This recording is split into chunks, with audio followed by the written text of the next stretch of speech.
دياس الكرة مرت عالية مباشرة إلى ضربة مرمى. نعم، أول تبادل هنا بتمريرات قصيرة، محاولة المرور، مروا على أوناحي، ممتاز، وتسديدة عزدين. لمن عزدين؟ برافو عزدين. مزراوي، العرضية هي الراسية، ولكن لا زالت مغربية، وتسديدة وصلت إلى عزدين. برافو دياس من جديد، دياس يدخل، دياس العرضية، دياس، إبراهيم دياس في ركنية يقول الحكم.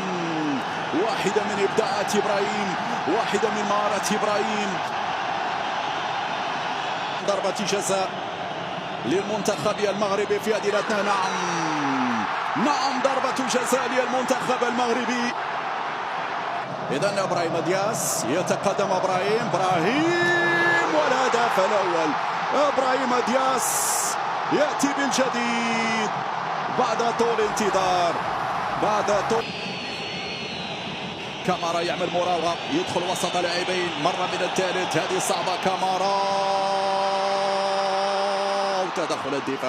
تدخل الدفاع قبل وصولها لحارس المرمى ياسين بونو في هذه الكرة الصعبة والساخنة، كرة صعبة وساخنة ومثيرة وملتهبة داخل منطقة الجزاء. نعم، كرة أقول أنا ملتهبة، لأنه فعلا الحرارة كانت كبيرة في دفاعات المنتخب المغربي قبل وصولها إلى ياسين بونو مع أصحاب هذه الكرة.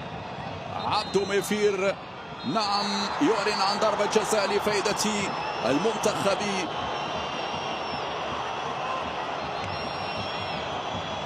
اللاعب سينايوكو يتلقى الإشارة الآن، يلا ياسين. سينايوكو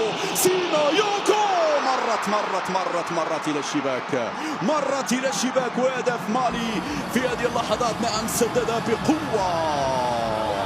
بقوة رغم أن ياسين بونو اختار الوجهة الصحيحة في